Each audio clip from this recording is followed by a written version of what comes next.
Di dunia yang terus bergerak cepat, teknologi bukan lagi sekedar alat, tapi sudah menjadi medan pertempuran ide dan inovasi. Bukan tentang memenangkan lomba, tapi tentang menciptakan solusi yang bermanfaat untuk mengubah dunia. Di sini, setiap kode adalah cerita, setiap algoritma adalah jawaban, dan setiap tim adalah katalis perubahan.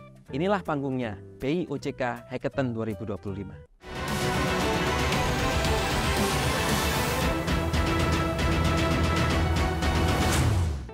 Mari kita bahas lebih dalam bersama saya Danarto Trisasongko, Departemen Kebijakan Sistem Pembayaran DKSP Bank Indonesia.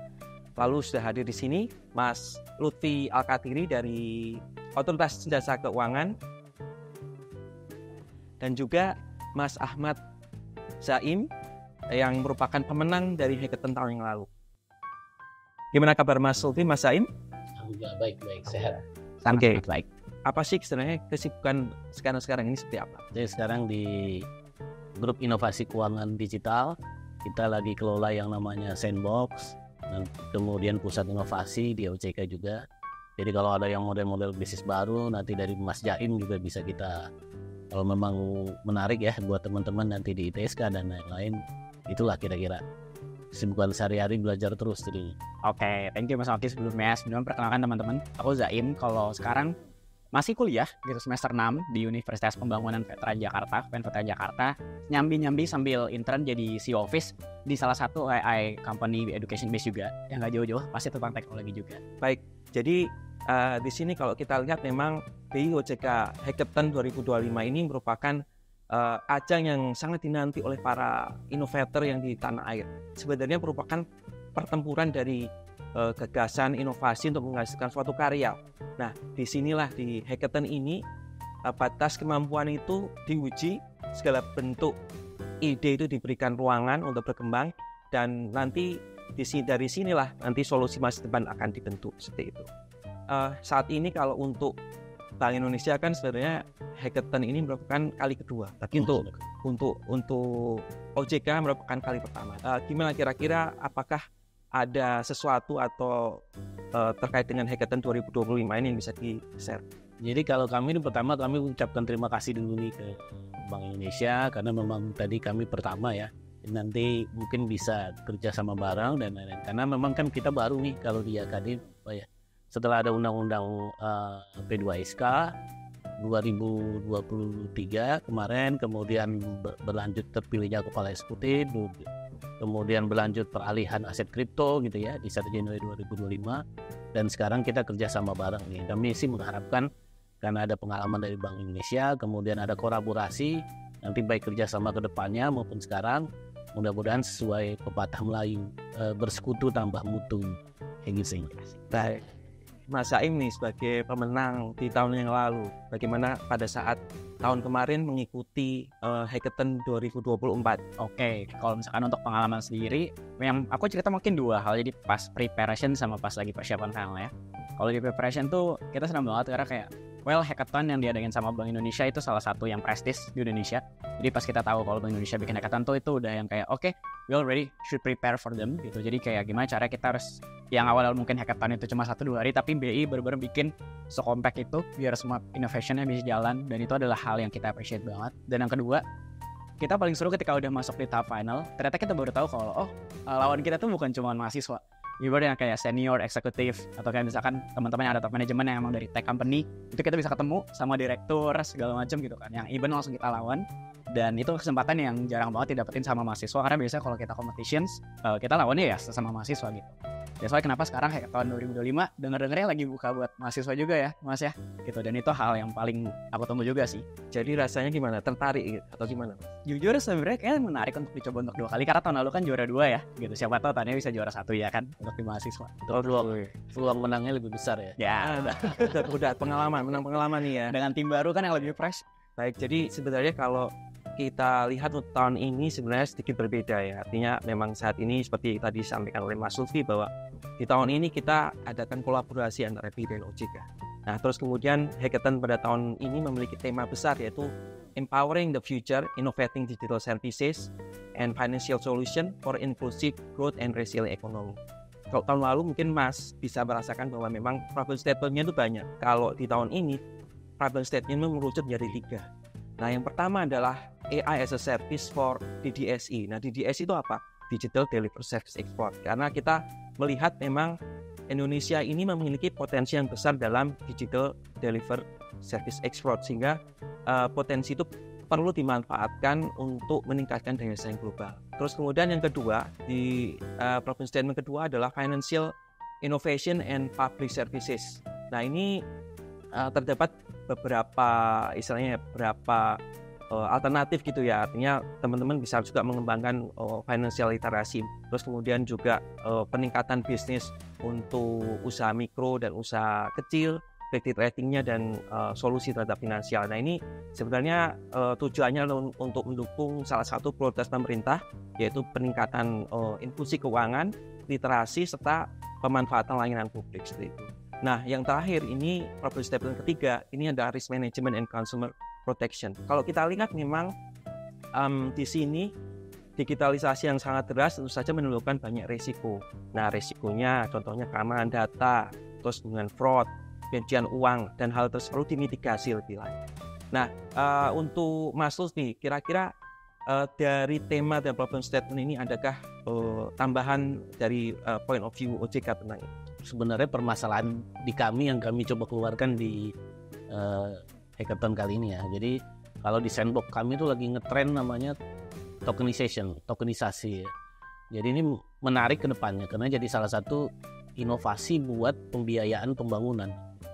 Nanti kalau mimpi saya itu maunya kayak kalau ada undang-undang pasar modal tahun 95 ya dulu kan, itu kan jadi meledak tuh pembiayaan pembangunan entah lewat bursa, obligasi dan lain-lain. Nah, ini jadi tokenisasi ini bisa ke properti, ke gold dan macam-macam reward aset ya.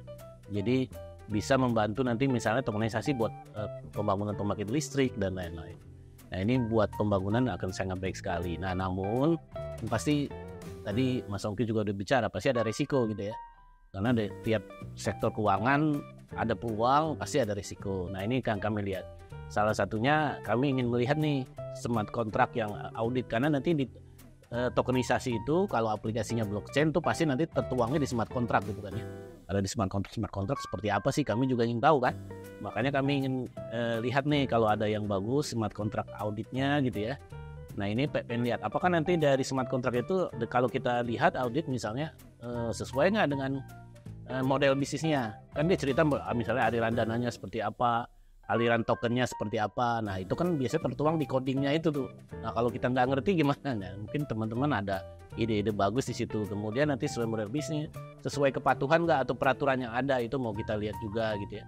Kemudian keamanan datanya gimana, verifikasi itu mau kita lihat juga. Sesuai nggak? Karena kan zaman sekarang ya suka hacking ya kalau Jaim ya. Suka hacking. Nah, ini kami mau lihat juga nih keamanan datanya. Nah, termasuk nanti on-chain analysis. Chain analysis itu buat monitoring transaksinya, ada fraud gak, jadi semacam PPATK tapi di blockchain lah kayak gitu. Kita pengen lihat kepatuhannya dan lain-lain. Nah, ini karena memang sekali lagi terbit dari kebutuhan kami juga. Nah, ini kalau memang ada inovasi-inovasi di sini, karena sangat membantu kami di risk management dan consumer protection. Nah, itu yang kami harapkan nanti banyak inovasi di situ dari Jaim dan teman-temannya ini kami. Baik, jadi memang kalau tahun ini hackathon kita sebenarnya sudah teknologinya kita, kalau tahun lalu tuh hanya artificial intelligence and machine learning. Kalau saat tahun ini kita selain artificial machine learning, kita juga membuka inovasi-inovasi yang berkaitan dengan blockchain. Nah, inilah yang sebenarnya salah satu keterbaruan dari hackathon tahun ini. Oke, untuk Mas Jaim, boleh dong diceritain sedikit bagaimana pengalaman pengembangan solusi di tahun lalu? Oke, boleh. Mungkin aku ceritain dari 3 segmen. Jadi yang pertama pas aku sama teman-teman masih proses developer, terus pas lagi di karantina sama pas lagi menang. Jadi kalau misalkan lagi proses developer tuh, kita tuh tim, ini juga buat teman-teman sharing. Jadi kita kalau cara bagi timnya tuh ada tim teknologi dan ada tim bisnis. Jadi ada teman-teman yang emang, kalau aku di situ sebagai timnya fungsi adalah aku fokus ke PM atau product development-nya. Tuh aku coba cari nih riset kira-kira apa yang dibutuhin sama market gitu kan. Gimana caranya produk itu bisa well ketika lempar sama market gitu kan. Dan aku ngobrol sama teman-temanku yang ngerti teknologi, kira-kira visibility AI sama ML yang dipakai apa. Itulah kenapa tahun lalu kan temanya AI dan ML juga gitu. Dan that's why kenapa kita financial literasi salah satu hal yang kita segmentasikan. Kalau untuk ideku sendiri, ide kita sebenarnya simple, tapi lumayan impactful kalau kata juri. Jadi kita bikin KYC, gate payment untuk teman-teman disabilitas. Jadi dari dulu permasalahan teman-teman kita yang disabilitas itu udah susah banget untuk bisa dapat payment gateway, susah untuk bikin kemandirian dalam mereka melakukan suatu transaksi. Kita kasih kesempatan dengan dengan ada teknologi, teman-teman kita bisa jadi lebih leluasa untuk melakukan yang namanya transaksi keuangan untuk mereka sendiri. Nah, kalau untuk di karantinanya, itu adalah salah satu opportunity yang mungkin jarang banget teman-teman mahasiswa dapetin. Karena mentor yang langsung dengan expert, itu tuh kita jarang bisa dapetin kampus. Karena biasa kalau misalkan di kampus, kita cuma ketemu dosen gitu. Tapi benar-benar tuh di BI ini difasilitasin yang pure dari expert yang nggak cuma dari aspek teknologinya, dari ekonominya juga ada, dari logic thinkingnya juga ada gitu. Even ketika kita di Day presentasi, juri-jurinya juga selalu ngasih feedback yang konstruktif. Nggak cuma tentang dari idenya, tapi kira long term dan sustainability dari ide kita tuh apa. Dan untuk benefit dari BI itu sendiri buat teman-teman peserta, jujur itu sangat-sangat ngebuat kita konfi, ngebuat kita pede, dan ngebuat kita jadi lebih ngelihat BI di tahun ini. Wah, jujur teman-teman nggak boleh tidak daftar sih. Apalagi sekarang udah kolaborasi dengan OJK. Karena dulu pun ideku di offering adalah buat BI dan OJK, dan ternyata bahkan tahun ini kolaborasi. So, makin inklusif buat ide teman-teman untuk bisa pure submit di sini dan jadi inovator serta menang di tahun ini. Dan tadi yang diceritakan dari Mas Zaim tadi, timnya Mas Zaim itu dalam mengembangkan solusi tidak sekedar it's not just a technology, tapi juga ada design thinkingnya. Jadi dari awal tadi Mas Zaim mengidentifikasikan yang namanya pain point-nya apa, terus baru kemudian mengembangkan solusi dan mengembangkan solusi menjadi prototype yang nanti akhirnya menjadi pemenang dari hackathon tahun. Kalau dari sisi Bank Indonesia nih, karena kan sudah 2 kali ya, sedangkan kami baru sekali nih. Bedanya apa sih dulu sekarang, atau pengalaman dulu kira-kira gimana sih gitu? Baik, dari point of view Bank Indonesia, sebenarnya hackathon ini merupakan salah satu pilar inovasi dari Blueprint Sistem Pembayaran Indonesia 2030. Nah, khusus untuk hackathon 2025 terdapat 3 transformasi. Yang pertama, ini terdapat sinergi antara BI dan OJK dalam mendorong inovasi di lanskap ekonomi keuangan digital. Nah, yang kedua adalah innovation matchmaking, yaitu menghubungkan innovator dengan pengguna serta pengambil kebijakan secara holistik atau terintegrasi. Nah, kemudian yang ketiga adalah memperluas inklusivitas. Kalau dulu kita kriterianya tidak ada kriteria, artinya hanya satu kriteria peserta, baik profesional maupun mahasiswa ini gabung menjadi satu. Tapi kalau tahun ini agar lebih inklusif lagi, terdapat 2 kriteria, yaitu profesional dan mahasiswa, sehingga ini mengencourage inovator muda untuk berpartisipasi dalam hackathon. Nah, kalau dari sisi kami sih inginnya nanti nih ada ide-ide baru nanti buat mendukung kami tadi, tata kelola di blockchain itu, tata kelola di tokenisasinya itu, mitigasi risikonya, perlindungan konsumennya, kemudian kalau ada lagi sustainability dari bisnisnya, kami ingin lihat tuh kalau memang ada ide-ide itu nanti bisa dikembangkan, kemudian nanti bisa lagi kita bikin diperluas di pusat inovasi kami dan lain-lain, karena nanti tuh biasanya kami kenalkan nanti dengan lembaga jasa keuangan, karena kami juga punya tugas sekarang buat melakukan integrasi integrasi di sektor jasa keuangan ini terkait aset keuangan digital, inovasi teknologi sektor keuangan.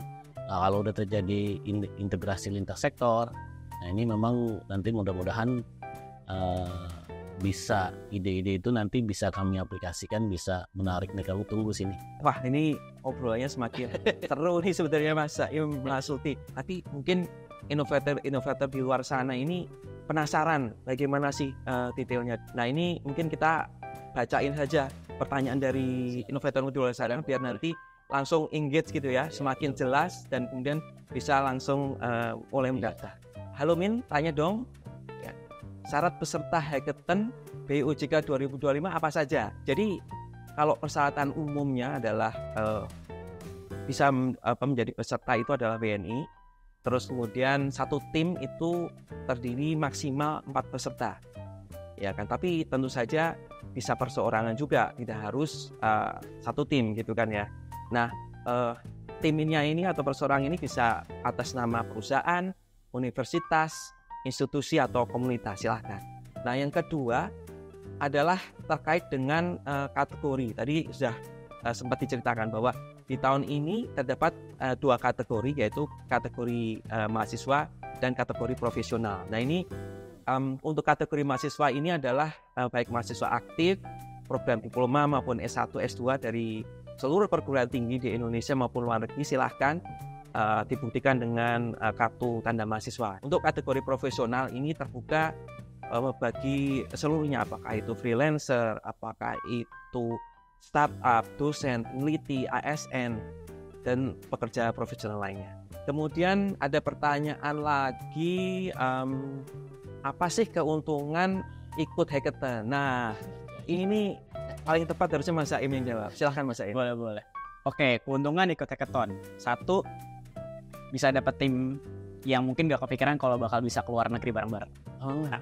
Jadi fun fact, aku tuh keluar negeri sama teman-temanku ini. Oh, dibayarin. Jadi kayak, ide yang kita bawa dari hackathon BI itu adalah pintu untuk kemana saja kalau kata Doraemon. Jadi dari inovasi yang kita bawa, ternyata dari segi respon jurinya, ini tuh ada masa depan long termnya gitu. Kenapa nggak Yugo bawa ini ke internasional dan cari validasi terus bawa pulang ke Indonesia? Our team terus oke, kita coba deh, kita trial gitu kan.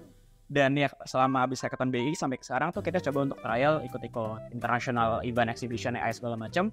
Dan banyak banget respon positif dari teman-teman yang ada di venture capital yang ada di Singapura. Waktu itu kita ke exhibition teknologi yang ada di Korea gitu kan, ikut kompetisi internasional, dan mereka selalu bilang kayak oke, kalian udah punya ide bagus, the problem is exist gitu kan, you go in your country dan coba develop. Itu yang pertama, karena kayak intinya buka opportunity kemanapun. Ketika kalian submit ide kalian dan kalian jadi pemenang di sini, banyak banget pintu-pintu yang bisa kalian dapetin gitu. Even teman-temanku sekarang udah jadi expertise di teknologinya. Itu yang pertama. Terus yang kedua, kita dapat insight lain tentang teknologi dan juga tentang finance itu sendiri. Jadi kalau misalkan dulu kita tahu sebatas finance itu adalah payment gateway, QRIS, atau hal-hal yang linear di sana gitu. Tapi dengan kita ikut hackathon BI, atau sekarang udah jadi hackathon BI dan OJK, POV orang tentang dunia ekonomi dan finance di Indonesia itu akan lebih besar. Holistic angle itu akan lebih banyak gitu. Nggak cuma ngeliat dari sisi usernya, tapi juga ngeliat dari sisi misalkan developernya, ngeliat dari sisi ekonomnya, ngeliat dari sisi bagaimana integrasi lintas sektor satu sama lain. Jujur buat mahasiswa meskipun nggak langsung direct impact, tapi at least kita punya pilihan, oh ternyata jadi seorang developer ekonomi tuh punya banyak karir masa depan loh, kayak gitu. Itu yang kedua. Terus yang ketiga yang nggak pernah kita lupain, kita bisa network dengan profesional yang mungkin kita nggak pernah bayangin atau bisa dapat di kampus. Dengan ikut hackathon BI ini dan OJK ini, mahasiswa itu udah jadi privilege banget mas. Kita bener-bener datang di suatu event yang tanpa kita harus bayar, tanpa kita harus ribet, kita tuh bisa ketemu selevel director, eksekutif, C-level gitu kan. Even gak harus compete sama kita, tapi kita bisa network sama mereka, business matching sama mereka gitu. Ini itu mahal ya. Itu dia. Yang mahal tuh sebenarnya bukan, bahkan dari segi price yang dikasih sama BI, aku yakin lebih mahal untuk kita bisa dapat network. Even aku duduk di sini sama mas sudah suatu hal yang mungkin teman-teman mahasiswa belum tentu dapetin juga. Jadi 3 hal itu yang mungkin teman-teman perlu point out, kalau ya the price pool is not limited untuk price pool ke teman-teman aja, tapi banyak banget exposure yang bisa teman-teman dapetin, apalagi as a winner. Ya, menambahkan dari jawaban Mas Saim tadi ya. Jadi sebenarnya kalau kita lihat memang benefit itu sudah mulai dari awal sampai setelah selesai pun juga benefitnya juga masih, artinya masih ada, masih mengalir seperti itu. Nah kalau kita lihat memang tadi sebenarnya udah disinggung ya, ada 3 hal gitu ya benefit kurang lebih, yaitu pertama bisa mendapatkan mentoring dari expert dan juga mendapatkan akses terhadap platform untuk pengembangan ide atau menjadi produk yang inovatif seperti itu. Nah yang kedua adalah exposure ke business matching. Tadi Mas Saim juga sudah cerita nih, artinya ketika ini tadi sebelum kita mulai nih, tadi udah ngobrol-ngobrol dari Mas Saim, ternyata banyak sekali venture capital yang sebenarnya tertarik pada produk yang dikembangkan Mas Saim. Tinggal nanti Mas Saim dan tim aja memutuskan apakah mau terima atau enggak nih gitu kan ya. Terus kemudian yang ketiga adalah kesempatan mendapatkan grooming atau incubating gitu kan ya. Nah nantinya ini hal yang ketiga ini yang mau kita lakukan di hackathon tahun ini. Jadi ketika begitu selesai hackathon, maka otomatis akan mendapatkan kesempatan untuk di grooming lebih dahulu, di incubate lebih lanjut oleh para ahli, sehingga nantinya akan bisa menghasilkan produk yang lebih mature. Istilah kita kan minimum viable product. Betul ya. Nah pertanyaan selanjutnya adalah apakah ide kami akan dibantu implementasi oleh BI atau OJK? Ini gimana Mas Lutfi? Jadi tadi Mas Ongki udah bicara tentang grooming ya. Tentang grooming dari BI, kita juga punya nih program groomingnya. Selain tadi masalah price ya, kalau ya kan itu nanti udah ada nominalnya tuh di situ. Nah, tapi kalau grooming ini yang penting. Jadi di pusat inovasi kita ada namanya akselerator. Nah, nanti kita dampingin tuh di akselerator itu, kita grooming, nanti kita kenalkan nanti pertemuan tadi dengan model Ventura dan lain-lain. Jadi teman-teman inovator ini bisa presentasi nanti paparan baik dengan investor ataupun nanti dengan industri jasa keuangan yang ada di bawah pengawasan OJK. Nanti mungkin kalau ada use case yang cocok dengan industri jasa keuangan, kita fasilitasi, tapi silakan B2B ya, investor sama inventor. Jadi kalau ketemu investor dan inventor, kita harapkan perubahan dasar lah yang akan bisa merubah Indonesia ke arah yang lebih baik. Selain itu, kami juga punya namanya sandbox. Jadi setelah ada akselerator di pusat inovasi, nanti kita siapkan ruang uji coba secara terbatas, tapi ya ruang uji coba secara terbatas. Nanti teman-teman inovator bisa punya mitra di situ di sandbox kami. Nah, nanti bisalah eksperimen bahwa use case ini nanti seperti EQYC atau lainnya itu nanti jalan nggak kalau ditaruh di bank, jalan nggak kalau ditaruh di asuransi dan lain-lain, atau perlu dimodifikasi tertentu, karena kan kadang masih model bisnis tentu dengan praktek lapangannya pasti ada modif-modif. Nah, itu kalau memang bisa modif dan sustain bisnisnya, jadi kalau keluar nanti mudah-mudahan lebih sustainable lagi gitu ya. Jadi bisnisnya akan lebih proven lah teman-teman, baik secara finance, secara teknologi dan secara keamanan datanya dan lain-lain. Itu Aku nambahin sedikit kali ya Mas. Jadi fun fact Mas, di pitch deckku di tahun lalu itu tuh kita udah mention ide ini akan kita uji coba di sandbox OJK. Well, ternyata tahun ini malah terrealisasikan gitu. Maksudnya kayak bahkan BI sama OJK collab bareng gitu.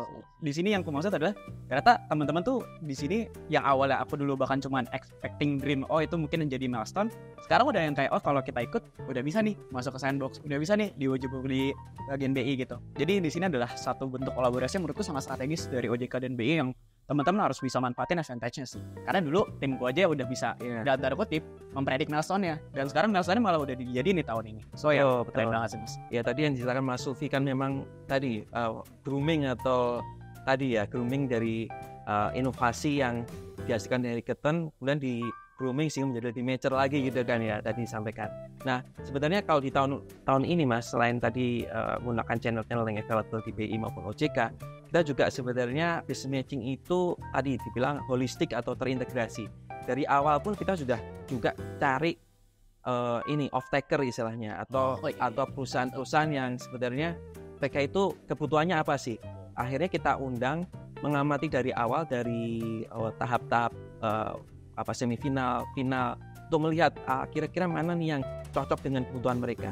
Dan kemudian pada saat prototyping dan mentoring itu pun juga kita undang mereka juga sebagai observer, sehingga nantinya juga bisa melihat ini ternyata mana-mana yang inovator yang cocok bagi mereka, dan juga mereka bisa ngasih saran juga seperti itu.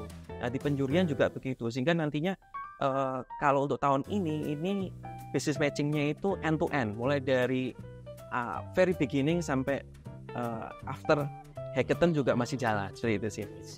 Bagaimana nih cara memastikan ide-idenya nih kalau lihat ya? Baik, ini sebenarnya pertanyaannya bagus sekali, dan ini memang salah satu challenge dari setiap kompetisi hackathon gitu ya. Di awal sudah ada namanya ketentuan dan setiap calon innovator atau calon peserta ini harus melakukan deklarasi. Itu semuanya tersedia di web. Ketika mau submit harus ada yang titik gitu ya, untuk bahwa mereka mendeklar bahwa hasil karya mereka adalah orisinal gitu ya. Terus kemudian yang kedua, kita memiliki kriteria penilaian yang robust seperti itu. Nah, ini artinya kita melihat bagaimana solusi tersebut apakah inovatif atau tidak. Terus kemudian pendekatannya itu seperti apa, apakah dibandingkan dengan solusi lain itu seperti apa. Nah, kita lihat seperti itu. Terus kemudian juga sampai termasuk kita memverifikasi aspek teknisnya. Misalnya tool yang dipakai seperti apa. Di sini kita memiliki asesor-asesor yang berpengalaman. Jadi di sini akan ada pemeriksaan dan verifikasi secara berlapis. Jadi mulai tahap awal, semifinalis, finalis oleh asesor gitu kan ya. Dari tadinya 30 menjadi 10 finalis. Terus kemudian dari 10 finalis di mentoring, terus kemudian pada fase paling akhir di final ini akan diverifikasi lagi oleh juri, sehingga ini harap dengan berbagai atau tingkat verifikasi ini menjadi lebih clear, lebih aman, lebih istilahnya yakin bahwa ini orisinal. Nah, terakhir penilaiannya tidak hanya produk di akhir, tapi secara proses juga dinilai. Jadi termasuk review ide mentor dan juri. Jadi ketika pas pada saat tahap akhir penjurian ini nanti ada juga sesi di mana mentor itu juga ditanya bagaimana kesannya, sehingga nantinya juri itu mendapat point of view yang lengkap gitu, seperti itu. Kalau di tengah jalan ketahuan gugur nggak kira-kira ya? Oh pasti. Jadi kalau ketika contohnya misalnya di akhir gitu ya, di akhir sebenarnya kita sebelum menetapkan juara, kita lihat apakah hasil karya ini sudah menjadi pemenang dari kompetisi lomba lain seperti itu. Nah, begitu ini menjadi pemenang gitu kan ya, itu akan kita tidak jadi juara di sini. Jadi sebelum menetapkan juara kita akan melakukan scrutinize. Adakah mentoring khusus nih selama hackathon ini? Pendampingan atau karantina ya atau apa gitu ya? Nanti mungkin Mas Jaim bisa nambahin juga. Baik. Jadi di sini ketika nanti sudah terpilih menjadi finalis, maka inovator diberikan kesempatan untuk melakukan pengembangan menjadi prototype gitu kan. Nah, tentu saja dalam melakukan prototype ini panitia hackathon gitu ya menyediakan mentor-mentor yang berpengalaman. Nah, di sini misalnya contohnya mentornya tidak hanya dari sisi teknis tapi juga sisi bisnis. Karena kan memang fitur-fitur dari solusi yang itu harus tidak hanya teknis tapi juga bisnis juga. Kalau misalnya katakanlah dia produknya bagus tapi tidak make sense secara bisnis, buat apa? Nah, inilah mungkin yang dilakukan oleh mentor. Nah, di situ itu sebenarnya adalah usaha kita untuk memastikan bahwa prototipe yang dihasilkan itu memiliki kualitas yang sangat baik. Seperti itu. Nah, selain itu juga mentor juga melakukan bimbingan terhadap pitch deck. Jadi jangan khawatir ketika penjurian itu kan pasti penjurian itu biasanya terbatas. Mungkin setiap peserta itu maksimal setengah jam mungkin ya, tahun lalu ya. Setengah jam itu tentu saja pitch deck-nya itu harus ringkas. Nah, disitulah gunanya mentor untuk juga melakukan bimbingan pitch deck. Kalau aku paling sedikit aja yang ngebedain mentoring di Hackathon BI tahun lalu dan dengan beberapa mentoring kompetisi lain adalah kita tuh disiapkan dedicated mentor, Mas. Jadi mentornya tuh bukan yang kayak satu tim satu mentor gitu. Betul, dan itu tuh benar-benar nemenin kita pure dari tahap developing. Jadi mungkin kalau misalkan di kompetisi lain umumnya adalah pas udah nyampe final terus kayak mentoringnya cuma buat pitch deck, ini kita dari benar-benar developer tuh udah ditemenin. Pas bahkan fitur kita tuh ada beberapa fitur, tapi ada satu fitur tuh yang mentor kita bilang kayak ini kayaknya better diarahin ke sini gitu. Dan dengan tambahan dari mentor itu ya kita punya perspektif holistik yang lumayan baru gitu. Itu sih yang lumayan beda dari mentoring lainnya, dan aku rasa itu jadi eksklusivitas buat teman-teman peserta karena udah pasti akan ditemenin sama satu mentor dedicated. Nah, ini ada lagi nih tantangan paling sulit saat membuat prototype nih, karena kan tadi ada design thinkingnya, kalau tadi Mas Ongki bilang marketingnya cocok lah, bikin bagus-bagus secara teknis, tiba-tiba nggak ada yang mau beli kan, atau model bisnisnya sesuai nggak, finance-nya cocok nggak, anggarannya dan lain-lain. Silakan. Yang paling sulit apa kira-kira tantangannya? Oke, sebenarnya yang paling sulit untuk ngebuat yang namanya inovasi itu adalah product market fit. Karena product market fit. Betul, karena maksudnya semua orang tuh pasti aku yakin developer jago untuk bikin produknya. Cuman masalahnya belum tentu semua produk tuh ketika dilempar ke market gitu, ke B2C, ke B2B, ke B2G itu tuh mau gitu. That's why itu yang susah gitu. Maksudnya kayak dalam satu tim 3 orang developer mungkin nge-develop capeknya lebih kayak capek nge-code-nya gitu, capek untuk nge-hack-nya gitu. Sedangkan untuk melihat suatu pemenang gitu sendiri, yang bikin susah itu lebih kayak gimana cara ketika produk ini udah di-develop jangan sampai malah nggak cocok untuk di market gitu. That's why kenapa penting banget di kita tuh di awal, di early stage-nya adalah dari sebelum teman-teman teknologi itu pada nge-develop hacking, ide awal dulu yang harus di-fixin. Susah ya. Betul. Karena aku yakin semua orang yang akan daftar Hackathon B itu pasti akan well prepare dengan tim teknologi yang bagus. Cuma masalahnya jangan sampai tim teknologi bagus tapi tetap pas produk developable di awal ideationsnya ini itu tuh nggak bagus gitu. Karena kayak teknologi sekarang banyak banget untuk bisa di approach mudah gitu kan, AI, ML, open source di mana-mana gitu kan, integrasi di mana-mana. Tapi itu dia sebelum ngedevelop si produknya, at least make sure dulu teman-teman finance-nya jalan, visibility impact-nya bagus, dan product market fit juga. Menarik sih, artinya di sini memang itu challenge ya, tapi dengan tadi metode design thinking saya pikir sudah bisa gitu ya. Walaupun kita juga harus melakukan testing juga di pasar ketika interface-nya seperti ini, gimana, apakah itu cukup user friendly atau tidak. Bagaimana regulasi bisa mendukung inovasi tanpa mematikan kreativitas? Pertanyaan susah. Ini cocoknya untuk Mas Lutfi tidak ya ini? Iya, kasih. Namanya inovasi pasti lebih cepat ya dari regulasi kan gitu ya. Dan kita juga nggak boleh mematikan nih inovasi apa sih. Kadang-kadang karena kan kami kalau dari sisi OJK kan biasanya pengawas nih sektor jasa keuangan. Kita lebih berpikirnya biasanya stabilitas gitu kan. Kadang stabilitas ini lihatnya inovasi ini nanti kalau nambah hal baru memang ada peluang bisnis baru gitu ya. Tapi kan ada risiko baru yang muncul. Nah itu biasanya teman-teman nih kayaknya ada risiko baru. Nah ini yang ketika kami di grup inovasi keuangan digital kita mau lihat nih bukan hanya dari sisi risikonya tapi inovasinya apa nih, peluang bisnis baru apa buat pertumbuhan, buat inklusi tadi ya, dan lain-lain kayak gitu. Baru nanti setelah itu mitigasi risikonya apa kita kelola kayak gitu kan. Nah ini yang kami mengelolanya itu lewat apa? Nah kita punya dua ini tadi, pusat inovasi sama sandbox. Di sandbox itu kita uji coba tuh, kita lihat tadi stability bisnisnya, kita lihat mitigasi risikonya, kemudian pelindungan konsumennya. Kita kan ada beberapa POJK ya, peraturan yang terkait pelindungan konsumen, tata kelola, mitigasi risiko. Nah walaupun kadang di awal itu kita nggak terapkan semua dulu tuh, tapi kita dikit-dikit kita kelola, kita supaya secara bertahap bisa memenuhi sambil kita lihat nih nanti model bisnisnya. Karena kita namanya regulatory sandbox ya. Artinya apa? Jadi tujuan dari model bisnis yang di sandbox ini akhirnya nanti kita mau buat peraturannya gitu kan. Nah jadi model-model bisnis yang baru kayak tadi kita cerita soal tokenisasi, terus secara ini peraturannya belum ada tuh. Tapi kita diuji coba di sandboxnya banyak. Jadi kalau udah nanti keluar dari sandbox, sambil kita susun peraturannya sekarang nih. Jadi ide-idenya kita lagi kirim ke bagian peraturan, ide-ide yang ada di sandbox itu. Nanti mudah-mudahan setelah keluar dari sandbox sudah ada peraturannya yang akan siap untuk mendukung inovasi. Jadi peraturan kita nanti mudah-mudahan bisa mendorong inovasi tapi tanpa melupakan mitigasi risiko dan jadi pada prinsipnya itu striking the right balance gitu. Iya, Innovation and risk, Pak. Kan kalau Pak Peri itu suka istilah curve the head ya, apa istilah? Iya. Obrolannya makin kesini makin menarik, tapi kayaknya kalau winner nggak take over, kayak kurang seru. So ya, sesi kali ini kayak winner will take over. Winner will take over. Jadi kayak dari tadi Mas udah banyak nanya-nanya, apalagi udah tadi ngebahas tentang regulasi, wewenang dan lain-lain. Aku mau coba ambil dari angle peserta nih, Mas.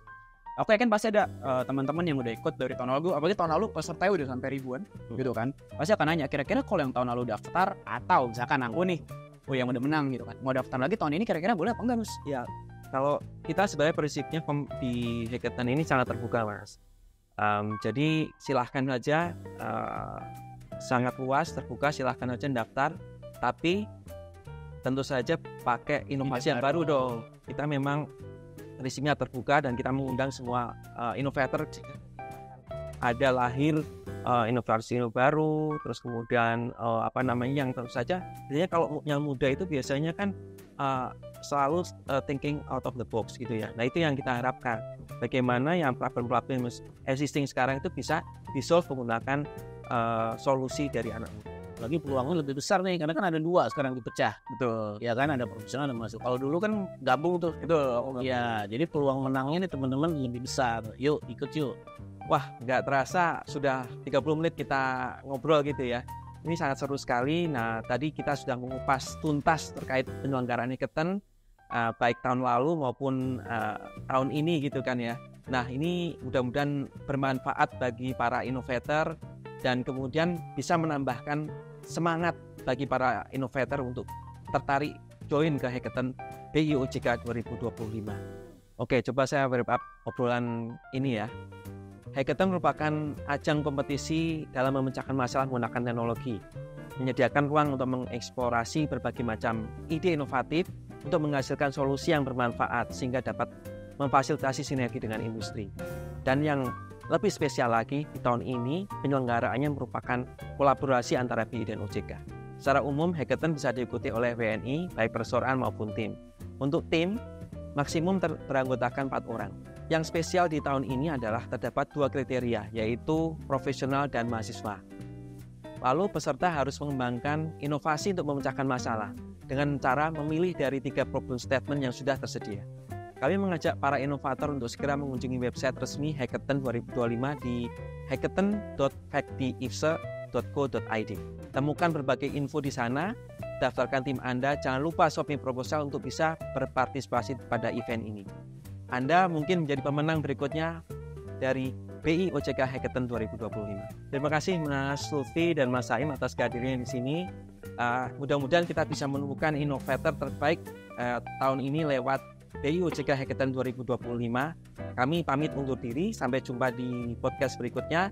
Wassalamualaikum warahmatullahi wabarakatuh. Salam inovasi.